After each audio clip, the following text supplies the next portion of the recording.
it's overwhelming if you think I have to be a professional before I start. You have to have a beginner's mindset and know I'm going to suck at Yeah. chapter 1. And I have to be okay with me sucking. And I have to be okay with it being embarrassing and sloppy and ugly and not get discouraged by that, but go, okay, I'm Yeah. learning and I'm going to keep learning. And eventually my sloppy, ugly is going to start to get a little bit better. And that's one thing with anything I've done. There are people in and it's not, and I feel like people say this about the horse world. People also said it about photography world is you have two camps. You have the people that are really great with the beginners.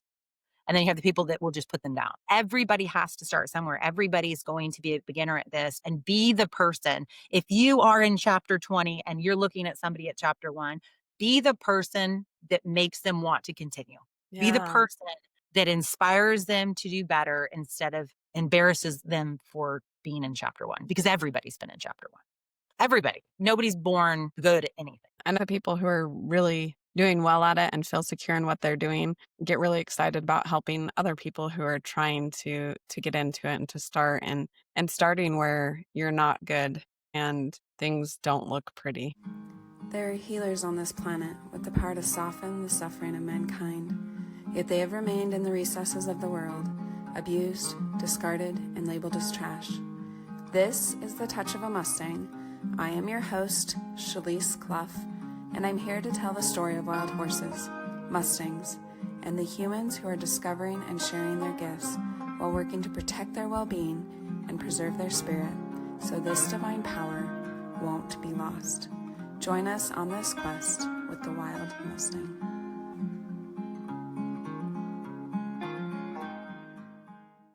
Nicci, welcome to the podcast. Thanks so much for being here. Thanks for having me. I'm excited. Yeah, it's going to be good talking about Mustangs and probably some of the craziness that goes on with Mustangs and having family. Absolutely. Awesome. So where does your kind of story with horses start? When did you first get involved with them? Like most little girls, I feel like if you're a horse girl, you probably were born that way. It's a genetic thing. I don't know. It didn't run in my family. None of my family, we didn't have horses. I just was infatuated at an early age. And like I kind of said before, my parents were always supportive, even if it wasn't their flow, if it wasn't their lane. And that's something that they worked really hard to allow me to enter into. I think I was 7 or 8 when I started riding at a local barn, and they paid for lessons. And when I was old enough to help out, I mucked stalls and hung out all Saturday and helped with writing lessons. I taught writing lessons for a little bit. And so I probably took lessons from 7 or 8 until 17, maybe. Of course, then it's like cars and boyfriends and everything. Yeah, that So seems stuff like a slows down, typical storyline, like the horses drop right? off in Yeah. adolescence. Not sure if it was a wise decision at the time, but it is what it is. But yeah, so I showed for the barns, rode barn horses, never owned my own horse. I had good friends with horses. We'd ride at their houses. I dabbled in mostly English, unless I was at my friend's house. So I did hunter jumper seat. I did some dressage. I kind of just went all over the board with it. If it had to do with horses, I was there. I was Yeah, for it. didn't matter too much what it was, Nope, huh? nope, didn't. That's awesome. So yeah, it started pretty young. So it kind of dropped off in adolescence. How did you then find your way back and into the world of Mustangs? It was decades later. So my husband and I are high school sweethearts. We started dating when I was in high school, and we got married, Wow. engaged when I was 17, married when I was 18, and we had our first baby. I was pregnant at 19, had him at 20. Dang. So Good job. it was like, that was just, I thought, oh, well, I'll get back into it eventually. And we thought maybe Yeah. we'd have, 2, 3 kids max. We have 8. That's life, and they were huh? born pretty much back to back. So we Wow. had 8 kids in 12 years. Wow. And See, I then thought it I just was was wild, like, but you have it me was like, beat. I look back and I'm like, people are like, how did you do it? I don't know. You just do Yeah, it. You put one foot in front of the other and you just do it. exactly. Yeah. And of course, when you're living something out like that, it doesn't seem wild until you're looking back at it. And that has to go with a lot of my life. I like being able to step back from it. You're like, wow, that's not conventional. But while you're doing it, it's what you're doing. So yeah, I took a long break. After my 8th was born, I was 34 when I had him. And I started kind of thinking about it when he was a toddler, and we had the land, and we'd purchased the land in the house. We built the house and purchased the land when I was pregnant with our second. So we'd had it a while, but that was the intention, was we wanted a country place so we could eventually do something like that. And out of a whim, my daughter and I kind of started seeing Mustangs. And I'm like, this is really cool. My oldest daughter at the time was 16, 15 or 16. And she's like, let's do this. And my parents were always the parents for me that would support that, that wouldn't say, "Oh, you shouldn't do that. You can't do that. That's not something we should do." They were always the ones that told me like, let's figure it out. What does that look like? Let's figure So it you're out." like, great, we got to do it. So I'm like, "Okay." But I don't go into things blindly. I do tend to research and sometimes I can get stuck there, but we went to a Mustang gentling clinic that was near us. And I don't even remember how I found it. Online, we're Googling things. I don't know, but I found one and we went and she wanted to adopt those two right off the bat. And I said, we we didn't have a barn, we didn't have a fence. I'm like, well, are we gonna put them in the garage? So that was March. By May, we had a barn, a paddock, and horses on the way. Wow. So that's kind of how we moved on that. It was Yeah, but a good lesson for her to realize, like, there's work that goes on behind yeah, it before you can get to the yeah. fun part. And she helped me hand dig every single hole that fence. We did not have a tractor. We Wow. had a hand auger and then a gas powered hand auger that we used to do the entire pasture and the entire paddock. The two of you did? The two of us did. That's incredible. Yeah. While my husband was at work, that was just, we would be busy digging holes. Yeah.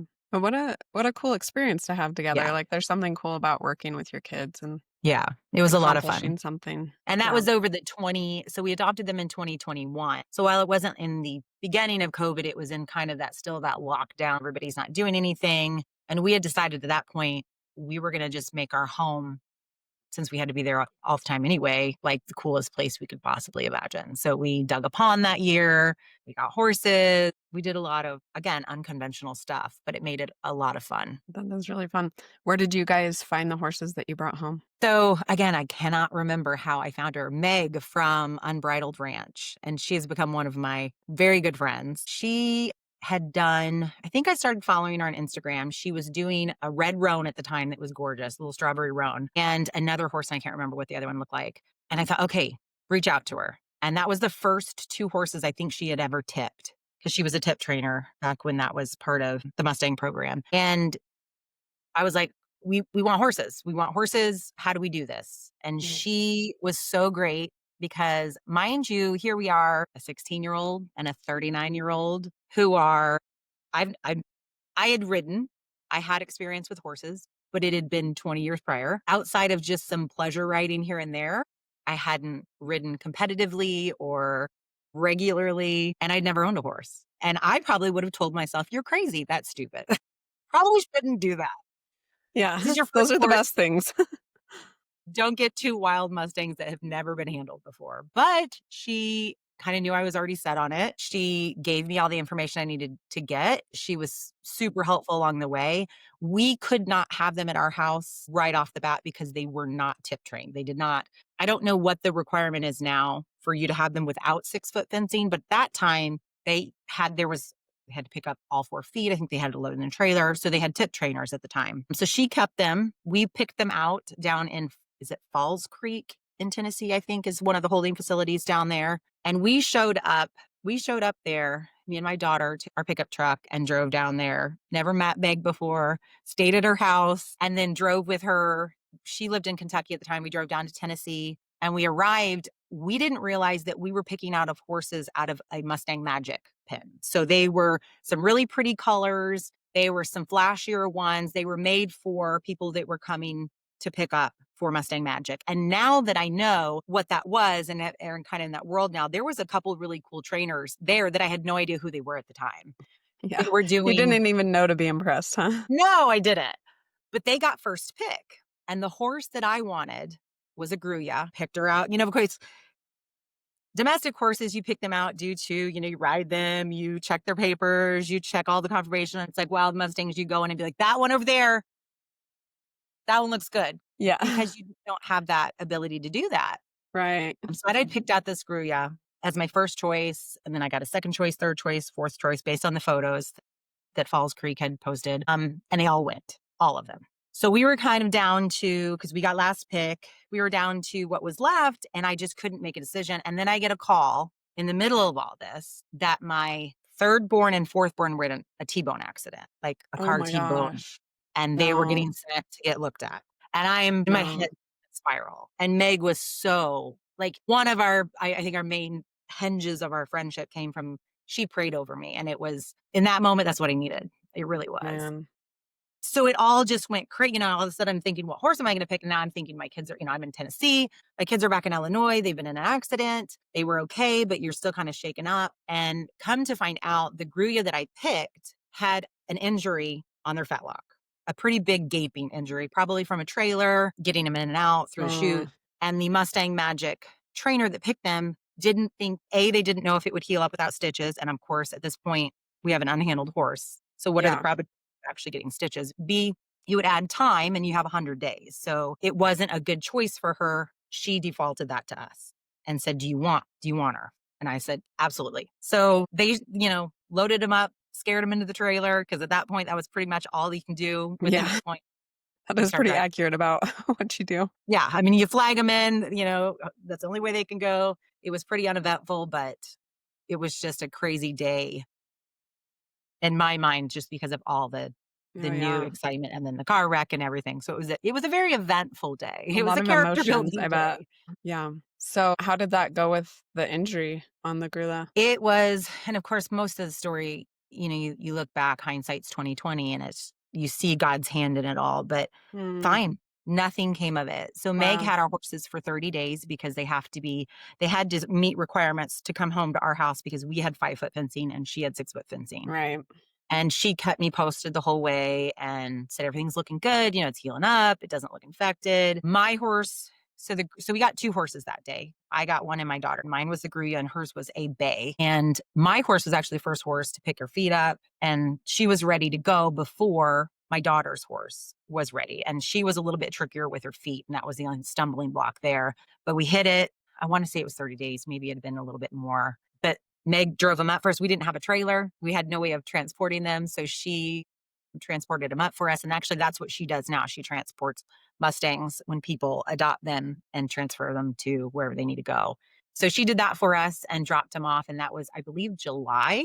It was a couple days before my husband's birthday. It was in July. So from March to nothing to May adopting horses to July of having them in our house. It was a whirlwind in 2021. Yeah, it sounds like it. Did your daughter have any experience with horses before this? So I have 4 daughters, and the older 3 took riding lessons close to us for maybe a year or 2 prior to that with a friend of mine. And so I don't even think we told the girl that we were doing riding lessons with that we were getting, because I figured everybody's just gonna think I'm crazy and try to They're talk me gonna out be of this. crazy. They I'm already probably there. would have tried to talk you out of it. I had lots of people try and talk me out of just the idea of getting a Mustang. Yeah, yeah. And again, I can see where this looks really stupid on paper. Yeah. And most will tell you, like, do not match somebody who doesn't know what they're doing with a horse that is even green, let alone completely unhandled.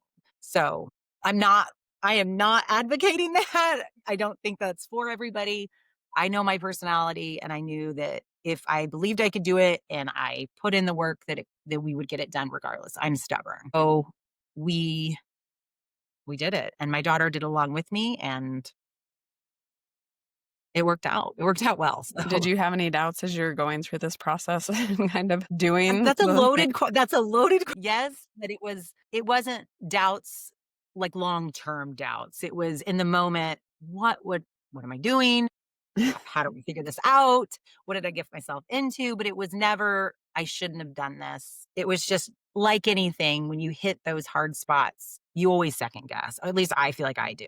Maybe Oh, not yeah. everybody, but I think it's as pretty confident normal. as I seem and I feel, I always hit spots where I'm like, okay, I don't know what I'm doing and I have to figure this out because I'm already in it. Yeah. But that's part of putting faith over fear, is you have to just step out in that faith first and worry about the hows and whens later. Is that smart all the time? Probably not, but it's better than being stuck never doing what you really want to do. Yeah, for sure. I definitely agree. I think we stop ourselves from a lot of great things because we imagine the worst instead of just, yeah, taking a step, seeing where it goes and what Absolutely. happens. So you get the horses home. Was it like you imagined? How did that all go once they were home?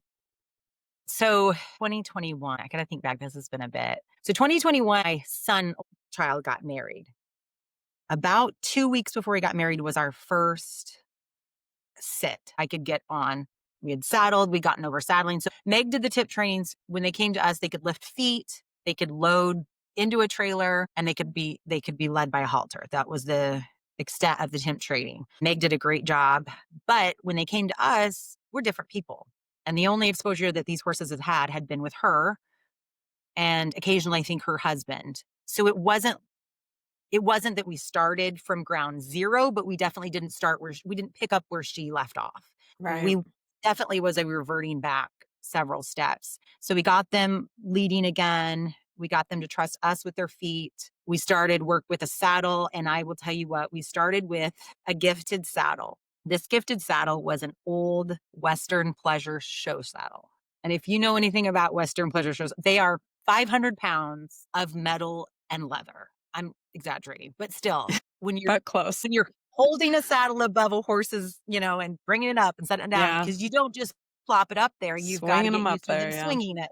We got to work out. We definitely got to work out. And I finally decided, like, we've got to find something a little easier than this. So we went and bought a $175 fabric weaver used. I don't think we ever even rode in it. It was just one we could toss up and down real easy to get them used to it. We got them cinched, we got them running with it. And then it was, okay, what's next? Now we got to get used to having somebody on their back. And that was right before my son's wedding. And I had great success the first time I got up on her, but I am a little bit impatient. And if I feel like this is working, I'll just go with it. Hmm. I'm in my muck boots. I had no intention of doing this. So I'm not putting my feet in the stirrups because that would be stupid. I do know that. I've got rubber grippy boots on and I don't want to get my foot stuck and, the whole 9 yards. So I'm up there. Everything's great. Get down, elated, completely elated. About a day or two goes by and we're doing the whole thing again. Something hits her butt in the process and she takes off. And I don't have my feet in the stirrups. My husband has no control over the situation. She's just doing like laps around this little round pen that we have. And I'm looking, I'm going, okay, where do I bail? Do I bail? Because I'm not Yeah. staying on. I'm 39 years old. I haven't fallen off a horse in forever. I'm trying to find the best way to Yeah. land in my head and not kill myself. And I landed, my husband said, your feet touched before your, like, I had my feet over my head. It was Oh my it was a goodness. rough landing. And so I got a little bit bruised up on that. My back, I needed to take a week off. But my son's wedding was like in a month. And I said, I can't break my arm or Yeah. anything like Maybe that. I Not right shouldn't do before this this. right before a huge family event. So we took a break and then got back at it the next spring because that was October, end of October. And at that point it got muddy, it got gross. We did not have the footing to do something safely with untrained horses. And so we picked up again in 2022. And that's when we really got a good foundation on my horse. And my daughter's horse was a little bit different. It's a little bit over way different personalities. And she sent hers to a trainer, which was the best thing that she could have done with hers. Yeah. So many good points you bring up in there that are things like you don't think about when you think you're going to bring a horse home, especially a Mustang, like all the different variables, from like the tack and gear and like what's going to work best for you to like them coming home from a trainer and being like, well, you're a totally different person. You have Yep. different experiences, a different approach probably. And, then even the weather and all these different variables that are going to kind of impact the experience and how long it takes and all the progress and goals. After you had your crazy second ride or sit, like how were you feeling? Were you like, I'm fine, we're gonna do this again? Was it a little, what am I I doing? guess did you ride growing up? Did you ride as a young child or teenager? Yeah.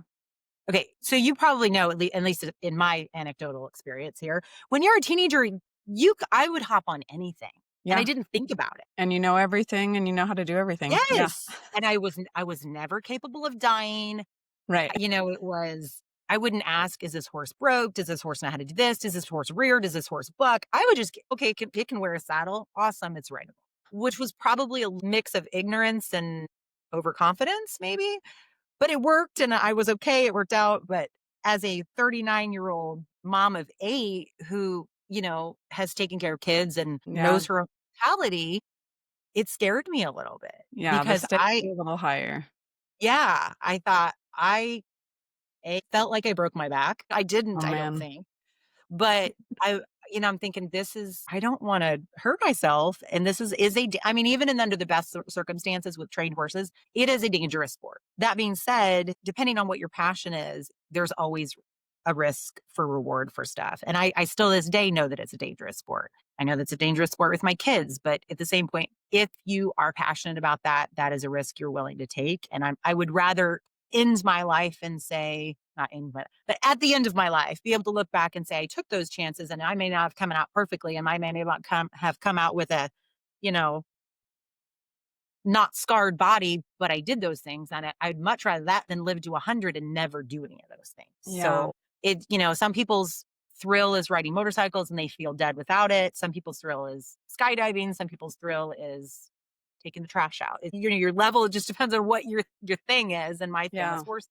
But it was an eye-opening experience that, okay, what do I need to do to make myself as safe as possible? But also where is my mind need to be that I'm not always going to be afraid that something's going to happen. And I think every time you get near a horse that's not specifically trained, easy broke or kid broke or grandma broke, you have to talk yourself through that, or if you've had a wreck recently. And that's not something I remember as a teenager going through. If I took a fall or a stumble, it was like, oh, okay, you dust yourself off, get back on, you're fine. Yeah. It's wild how And it as an changes. adult, it's a little bit more of a struggle, but still you have to be able to get back up there when you're physically able to get back up there and do it again. Otherwise you just let that your ego lie and you can't.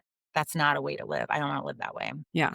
That's cool. So, like, what happened with your next ride, your next attempt or So my horse was really good about lunging with a rider. And I know, again, that's one of those things you have to know your horse and you have to know yeah, so their important. ability to respond to a halter or a bridle or wherever you're lunging with. You were lunging with a halter at the time, and your ability to control it. And Ember, so my horse is named Ember, the Gruya. Ember was really good at responding to face pressure. So if she got overly stimulated or spooked or scared about something, as long as you kept her and pulled her back, she would come back to you. So she gets scared easily. She still sometimes gets scared of silly things, but will come back to you. She doesn't overreact. It's not like she rears up and throws herself on the ground.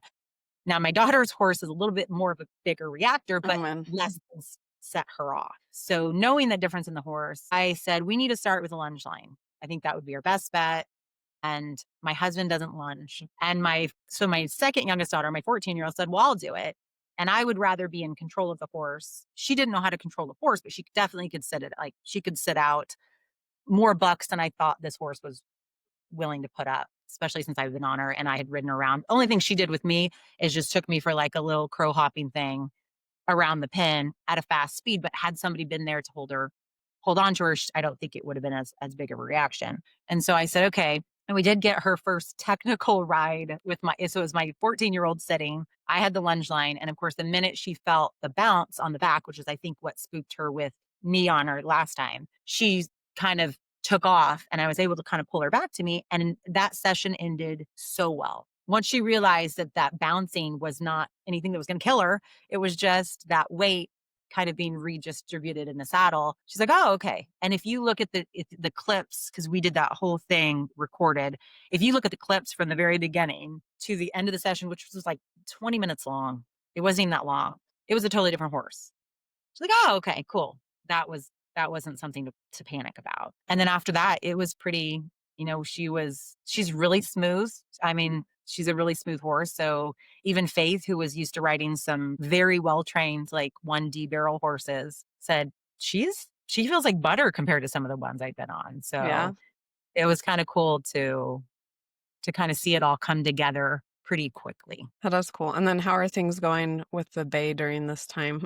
So the bay, I'm trying to think if I don't think at that point she'd made it to the trainer. We had done some saddles. She bucked like a bucking. I mean, she bucked like a rodeo bucker once the saddle was on. She did not like the feel of that saddle. My daughter did that, and I realized with her reactions were way different. And I said, I can't do this. I Yeah. shouldn't say, yeah, I'm not willing to do this, and I'm not willing to let you do this. So we need to bring in some help. So she actually had Hey Girls Mustangs which is Audrey, and I can't remember where she's at now. She might be in Kentucky as well. Took her for 3 or 4 months, and she did a really good job with her. And she came home, and the problem with her now is that my daughter's just recently married. She's moved out, so I still have her. What I need to do is probably just trade her off. I just at this point, so I know horses are move and sell. I know people, she's not a good fit for the kids I have at home Mm, because the kids I have at home are not, I don't feel comfortable them handling her. She is a really good horse, but she needs a really confident rider. yeah. And I just don't have that. I don't have the time for more than one horse with 8 kids and all that, Yeah, and no, it's hard to find the little time. girls. So, but I've yet to do that just because I know how horses end up the pipeline, and I'd rather her be a companion to my animal and us use her how we use her, which is as a pet at the moment, Yeah. than her We to have end up in a. some big pets also. I know. I really don't wanna end up, I don't wanna do right by her. She's a great horse. She'll make a great horse for somebody, but it has to be the right fit for her. So right now we solely ride Ember, my daughter's horse, the Bay. She named her V8 because she's a Mustang. So we call her V. Nice, that's cute. And so she just kinda hangs out with us when we do stuff, and yeah. Yeah, that's cool. Do you think you'll do it again? I've talked to my husband, I'm like, "You need a horse." He is not a horse guy. Yeah, mine neither. So, I mean, he loves my horses and he will ride with me occasionally, but it's not something that he's super, uh, it's not his thing. He doesn't So, get the passion. yeah. So Eventually, I would frustrating. like to get, so we have, our barn has 3 stalls at the moment. So we have 2 horse and they aren't stalled ever, but they have a stall. We have two of them with horses, and then the other one is our hay stall because we don't have a hay loft. It's like a run-in shelter that are stalls instead of run-ins, if that makes sense. Mhm. So we don't have the space right now to get many more than 2. Yeah. We had a 3rd horse for a little while, but she passed away, so we've always talked about doing it again, but to be completely honest, I would love to. I don't have the time for it right now. Yeah. And struggle to find the time for to make myself as consistent as I need to be with my own horse, and I'd hate to not feel like I was doing justice if I got another one. So, right now, no. In the future, never say never. Yeah. Yeah. No, that's smart though. And it's good to, realize your limits, that you're not Yeah, getting in over your head. That's definitely important, especially with Mustangs and all that they can entail. And like you say, like the huge variance of the horse that you may get and what it might require of you, whether that's financial or time or learning, any of those things. So definitely important. What are some of the kind of lessons and takeaways you took from bringing Mustangs into your life? it's a lot. There's a lot of confidence that you start off with none because you just don't know. And you don't know if, you hope it's going to work out, but you never know what's going to happen. And you never know if I try this, is this going to go well? Is this going to be something at the end that I'm going to go, okay, that worked out? And obviously you can always adjust course and make it go a route. But, looking back, it's like, okay, I've trained a wild horse from scratch myself. Like we've done Ember completely here on our own, and I'm not a horse trainer, and don't have the background in horse training. I mean, we did a little bit of training work when I growing up riding, but it was very minimal.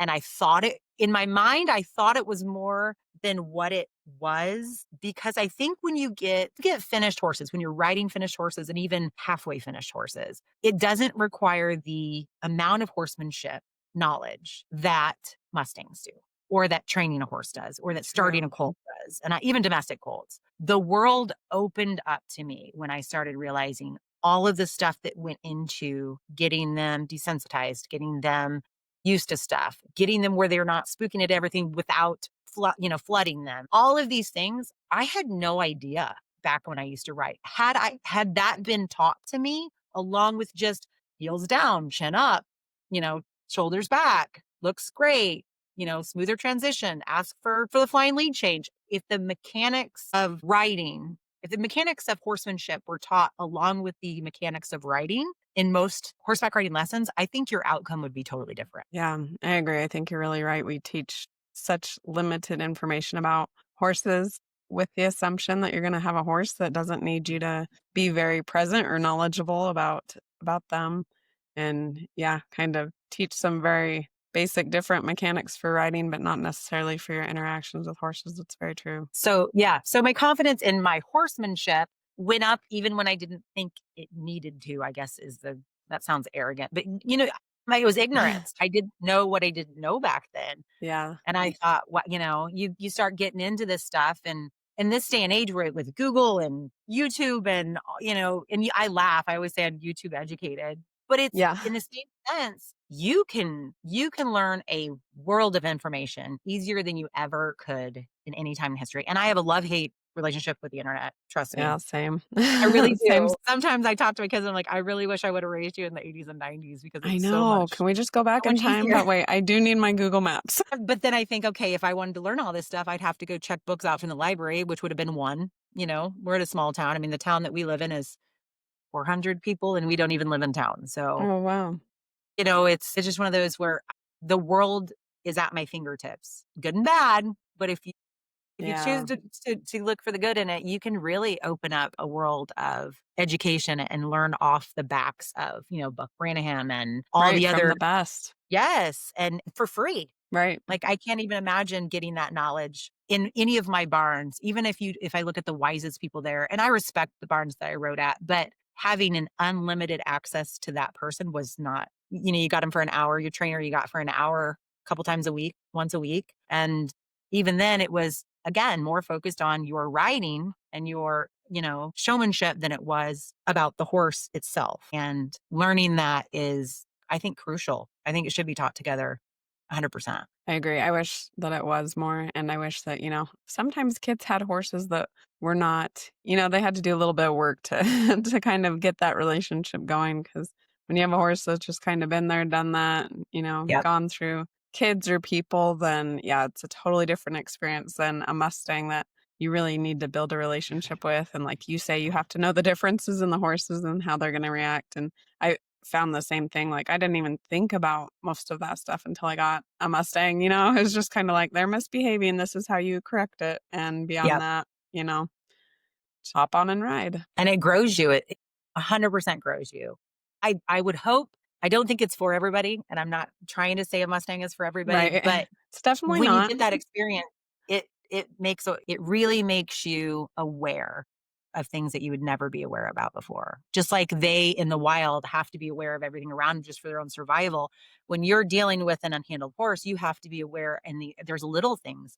So much stuff I've learned about just body language. And it's amazing to me that you can change nothing but the intention in your mind, and your horse can pick up on it. And that's something, again, anecdotal evidence here, but with my riding with domestic horses was not a skill they had. Or if they did, I didn't notice it. And if they did, it wasn't as sensitive. Yeah. But I'm talking the two Mustangs that we've got, and the Mustangs that I've been around are sensitive to where your eye contact is.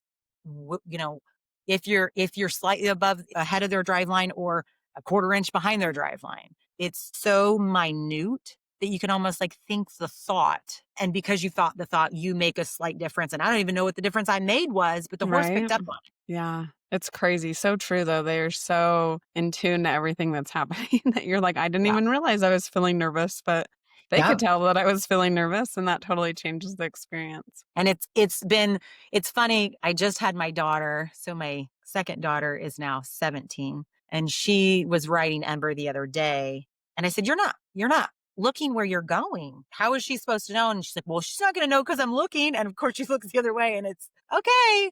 She didn't pick up a feel on the rein. It was just probably a slight balance adjustment in the seat that she felt. And it was like, okay, we're going that way now. I said, you're having a hard time. You're pulling on her more than you should because you're not looking in the direction you're going. And it was wild. It is really cool. It's neat to see them. It's so good for kids to just realize the way you present yourself to the world then reflects back and impacts how kind of the world reacts to you. So super cool. I don't know if this is true. I didn't fact check this, but I've read several sources that your horse will sync their heartbeat to yours within like an 8 foot, I want to say, radius, which is crazy to me. And I know there's been research done on just the impact and the relationship between horses and humans. And if you look at some studies, it's wild. It is really wild. And it's, they're used for therapy. I've never used them for therapy and I've never actually been a part of that. That would be really cool to see. But I have heard stories about that blow my mind sometimes about just how that reflection of your own emotions can be such a big thing. Yeah, it's really incredible. It's almost like a different world, like one we don't see until you can kind of slow down and tune yourself into it. And then it's pretty amazing. Yeah. I mean, it's almost like an invisible world it comes to the physical sense when you're there. You don't see it, you don't hear it, but all of a sudden you get a horse there and you're like, oh, there it is. It's there. Yeah. Yeah. It's And very it's tangible when you're feeling it, but kind of hard to explain or to yes. create in any other way. Yeah, for sure. So, what did your husband think about all this? Like, let's go get some wild horses and bring them home. I have the best husband in the entire world. I feel like I he is definitely my opposite, but in a good way. He's always been one where I will bring him a crazy, wicked idea and he'll be like, "Cool, awesome." Like, no big reaction, no like, "Are you nuts?" He's an enabler. "No, Just kidding. you shouldn't do that." Yeah. No. I mean, he's never like on board with it. "Let's go. This is awesome." But he's always supportive. It's always me Yeah. with the crazy ask, and it's always him that figures out a way so that we can do it because I've done some I've come to him. We built our first house when I was 19 from a drawing I drew on a piece of paper. Oh my And I'm goodness. like, this is the house I want. My dad was a contractor. I drew it out on a drafting board and had like the walls and we built that house. Wow, We that's built that awesome. house. And then 2 years later, I wanted land and I said, we should do this again. So I was 21, I think, when we built building this house. And yeah, again, I brought him a piece of paper and this is what I want the outside of the house to look like. This is where the rooms are going to be. Okay, cool. Let's do this.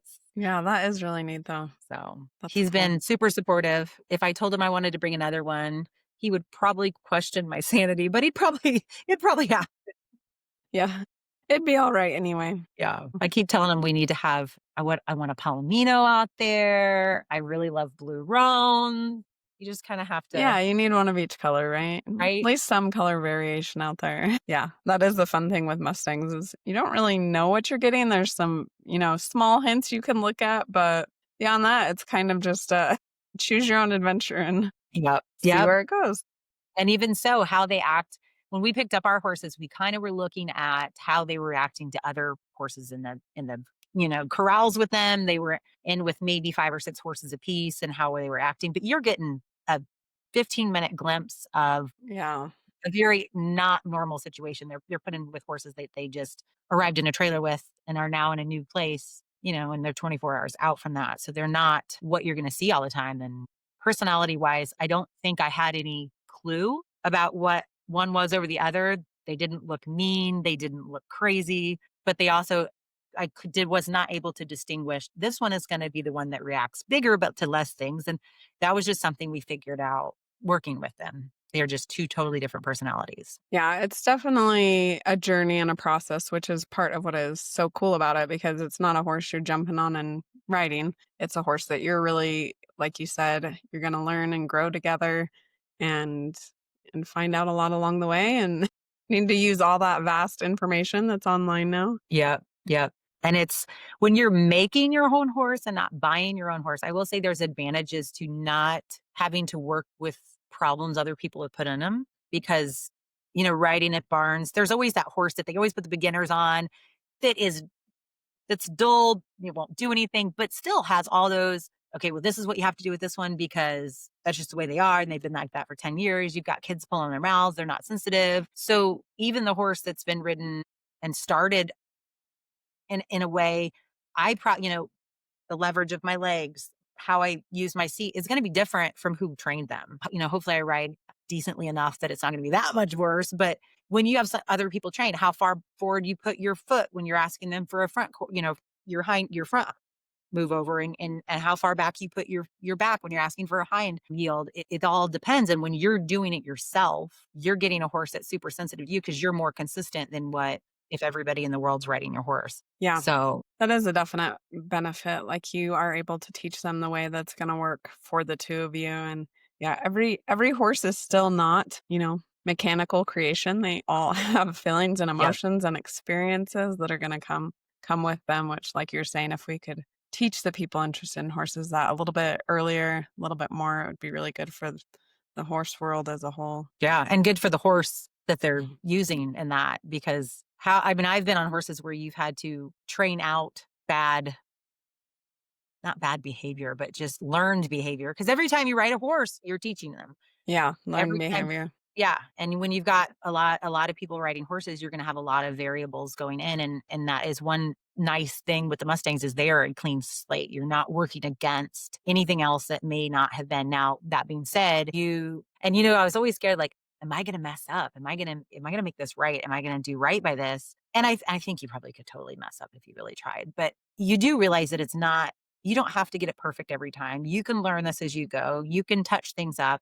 You don't have to have it all figured out when you start. You can step out, learn, grow, get to a point where you're stuck, step out again, learn, grow, get to a point. You don't have to know Z to get started with Mm, A.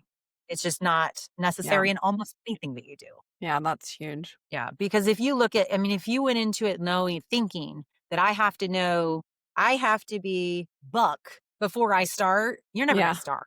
It's just Right, not gonna yeah. get inspired and you learn this step and then you go, okay, well, I need to be better. And you take the next step and you learn, then you try and then you grow. And then you get stuck there for a second and go, okay, I need to be better. And you take another step and you try and you learn and you grow.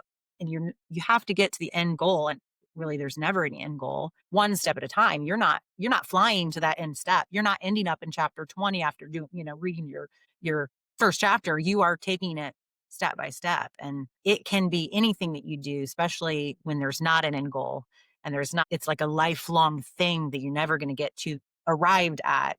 It's overwhelming if you think I have to be a professional before I start. You have to have a beginner's mindset and know I'm going to suck at Yeah. chapter one.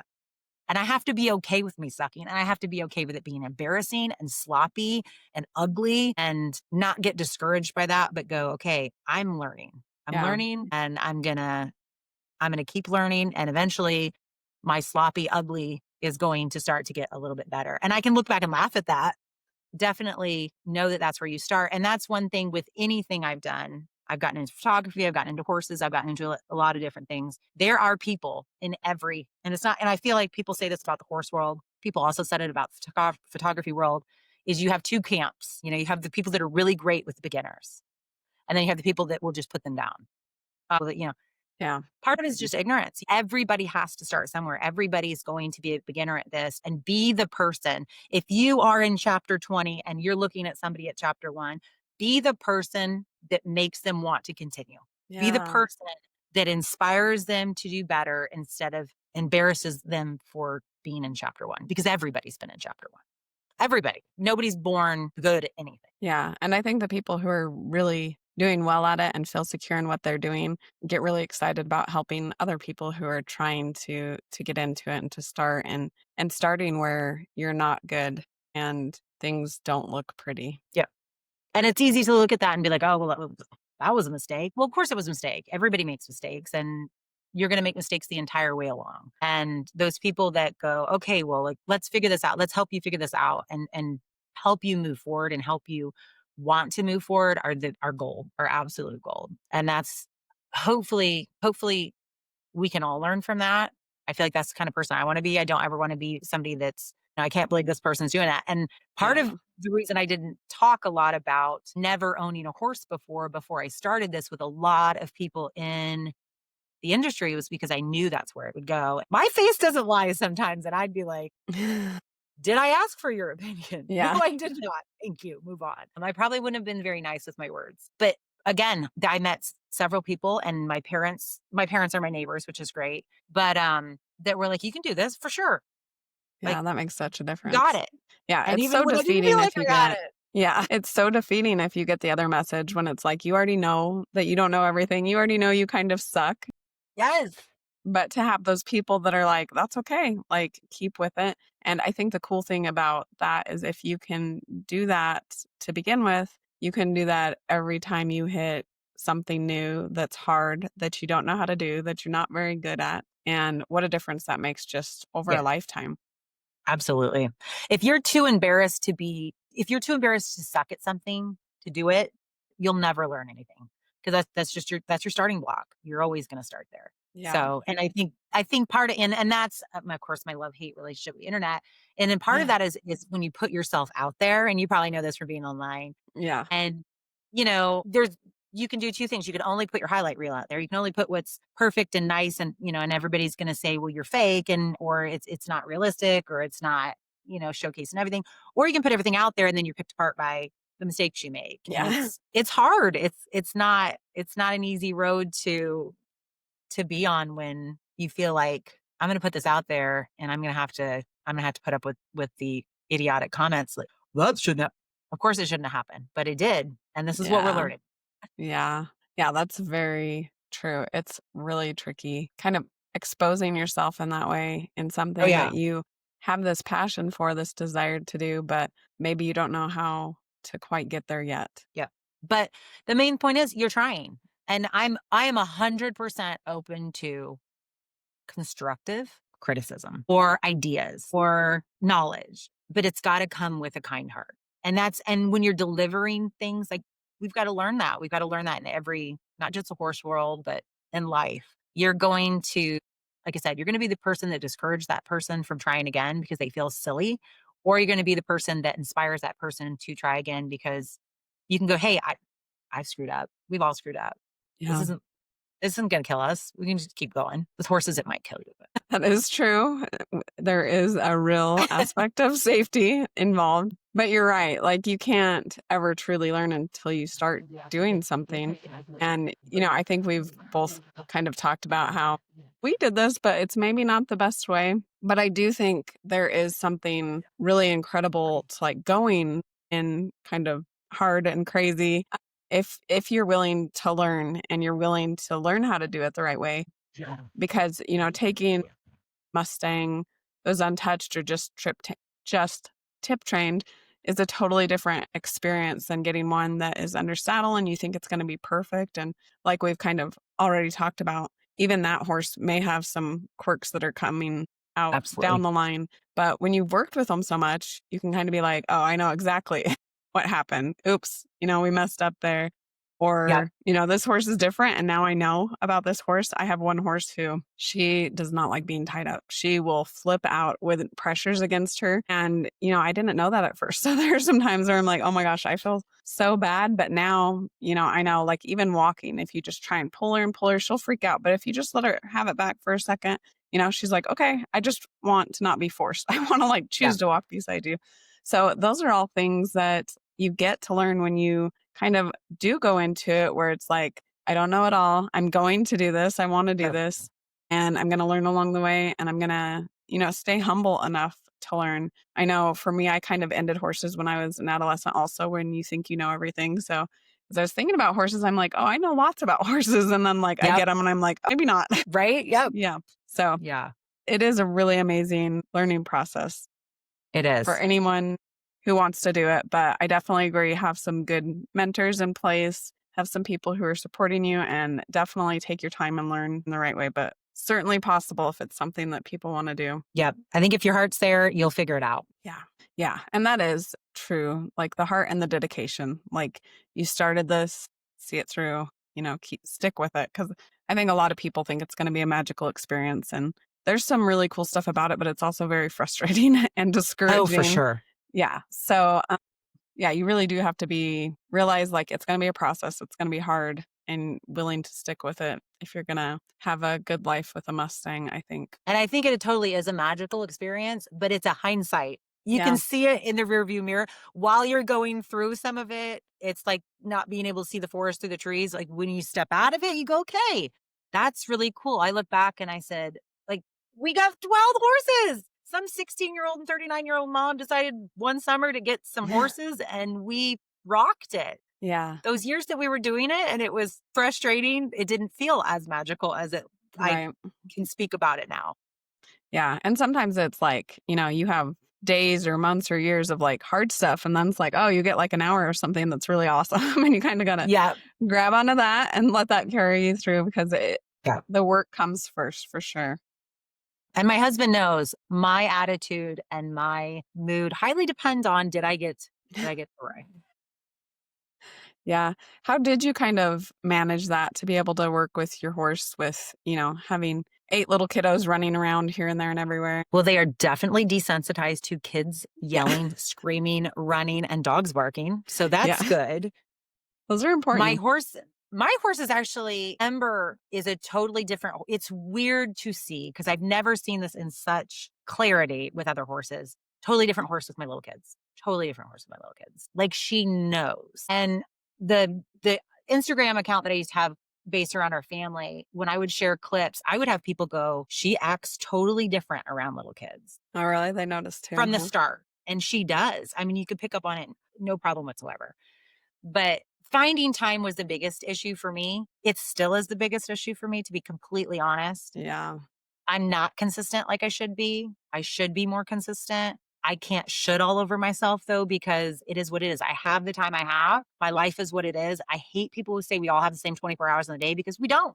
We don't. We really don't. I look at people with one kid or people with special needs kids or people with Yeah. aging parents or whatever the case is. We all have a different experience. We may have the same amount of time, but what we have to fit in that time is all different. Yeah. Different priorities, responsibilities. Right. And it is based on priorities. And I love my horses, but my kids are my priority and my horses are my, what helps me get through that priority. Yeah, I know. I know. Sometimes my husband will be like, the horses cost so much. I'm like, well, they probably saved you a lot. Right. I'm just It's cheaper saying. than therapy, dude. I'm still here. I'm still mostly mentally capable most of the time. But that's a comparison issue. Like I can't compare my time. I look at the Mustang makeover people that do it in 100 days, and I look at people who bring them home and have these finished horses. And to be completely honest, here we are in 2025. We've had them for 4 years. We've been riding for 2.5 probably. And I mean, I can side pass. I can do some things I've taught, but essentially I still think of my horse as a green horse. Maybe I will always think of her as a green horse because, we built this house 20 years ago and I still think of it as a new house just because it was at one point. She's definitely by no means a finished, I can take her anywhere, do anything with her horse. Maybe I'll never think that of her, but I definitely am not as far along as somebody who is doing daily rides for hours at a time. I can't do that. I would love to at some point in my life. I might be able to, but I don't have that ability right now. Or I do have the ability, but I have my priorities in a different bucket right now. Yeah. Yeah, definitely. And I think it's good to share that because there's not one perfect way to own horses or have Mustangs in your life. It can be okay that it takes 2 years to get them ridden. I think obviously there's some things we want all horses to be able to do so that they can live safely in the human world. But, just the fact that they have a good home and it's something that brings you peace like that is a good way to live with horses. Even that is enough. Yeah. Even when, I'm sure we both would love it if just every day all we had to do was horseback ride. But, there's a lot of other stuff that's entailed in raising kids and just other things in life, whatever that is for people. But it doesn't necessarily mean that you need to be excluded from this world of horses. And it can still be really beautiful, great relationship. And there's a place for everybody. And this is mine. So yeah, well, I love that. And it's great to see someone else who's doing it a little bit different and what looks a little bit crazy from the outside. I definitely felt a little unsure what people would think when I'm like, I'm getting a wild horse with a bunch of tiny kids. Right. Isn't this a good idea? It really was, there's a lot of good stuff that came out of it. Yeah. So tell us what you're up to now and about the things that you're doing. Oh my goodness. Everything and anything. Yeah. So yeah, I've got 8 kids. 3 of them are moved out. 5 of them are still at home. One of them's a senior at our local high school. I homeschool 4 of them. I run a business, the branded Bronc I'm in my messy shop, so you can't hear my dogs. Oh, that's awesome. So do you make the clothes and stuff there? I do. So I do embroidery. I do leather patches. I have an engraver that engraves leather. So I started out solely doing custom leather patch hats. And I was kind of all over the board with that. But mostly I did a lot of blue collar or ag or ranch related businesses. And so I kind of got in that lane. And just this year, I pivoted to just equine related stuff and then customs. And that's because that's where my heart is. And I can't be everything to everybody. So I thought I need to pick Yeah. something. And that was where I was. And I was already making a lot of, I don't have it on now, but the Mustang brand stuff for people Cool. because I love to wear the brand. I think it's cool. I think it's a Yeah. cool personalized thing. And everybody loves something personal to that. So I started doing the leather patch hats for Mustang owners. And then recently I got an embroidery machine, which again was one of those things where I had no idea what I was doing. I have never done embroidery in my life. I bought a commercial embroidery machine and everybody said it takes, a long time to figure out and don't do it if you haven't had any experience. And what the hell, let's do I it. need And that. so It we did sounds it. perfect for me. And I figured it out and it's going really well. Yeah. So No, that is awesome. And I mean, it is so much a part of if you're willing to try, like that's the first step. So really cool to see the different things you can learn and do and accomplish. absolutely. Yeah, well, awesome. Thank you so much for being here, for talking about Mustangs. We'll definitely leave links and stuff for any Awesome. Mustang lovers that want to get some really cool gear. Super cool gifts to get for someone or, get for yourself because they are Absolutely. really fun to have, your Mustang represented. So very cool. Well, thanks so much for being here. Thank you for having me. Thank you for joining us and learning about horses that heal and the humans who help them. We hope you'll continue with us on this journey. We'd love for you to subscribe on your favorite platform and follow The Touch of a Mustang on any of the major social media outlets. Please share with your friends, anyone who loves horses, or anyone who might be struggling and could benefit from this message. If you have felt the healing power of horses or help them in their divinely appointed mission, please reach out. We want to hear your story. As we say goodbye, always remember that the horse is always there to help you heal.